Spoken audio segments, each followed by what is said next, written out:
கந்த சஷ்டி 6 நாள் விரதம் இருப்பவர்கள் இந்த விஷயங்களை மட்டும் செய்யக்கூடாது. செய்தால் விரதம் இருந்த பலனை கிடைக்காது. கந்த சஷ்டி 22ஆம் தேதி ஆரம்பித்து 27ஆம் தேதி சூரசம்ஹாரத்துடன் நிறைவு பெறுகிறது. இந்த நாளில் நாம் என்னென்ன செய்யக்கூடாது என்பதை இந்த வீடியோ மூலம் தெரிந்து கொள்வோம். நீங்கள் முருக பக்தர் என்றால் வீட்டில் அசைவம் சமைக்கவும் கூடாது, சாப்பிடவும் கூடாது.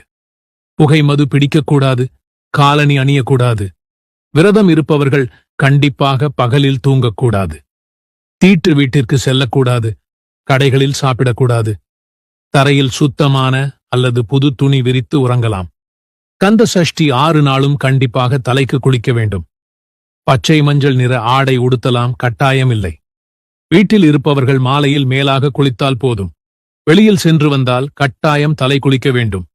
6 நாட்களும் தாம்பத்திய உறவில் கண்டிப்பாக இருக்கக்கூடாது. தேவையில்லாத வார்த்தைகள், வாக்குவாதம் இருக்கக்கூடாது. குழந்தை வரம் வேண்டி தம்பதிகளாக விரதம் இருப்பது சிறப்பு.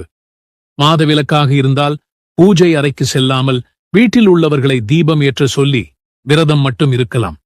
காலையில் வைத்த நெய்வேத்தியத்தை மாலை நேர பூஜைக்கு அப்படியே விடக்கூடாது. புதியதாக தான் வைக்க வேண்டும். கோவிலுக்குச் சென்றோ வீட்டிலோ சூரசம்ஹாரம் பார்ப்பவர்கள் சம்ஹாரம் முடிந்தவுடன் கண்டிப்பாக தலைக்கு குளிக்க வேண்டும்.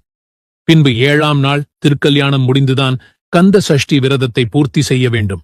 எந்த விரதம் இருந்தாலும் தினமும் தண்ணீர் கண்டிப்பாக குடிக்க வேண்டும். தண்ணீர் குடிக்காமல் விரதம் இருக்கக்கூடாது. Download ShareChat.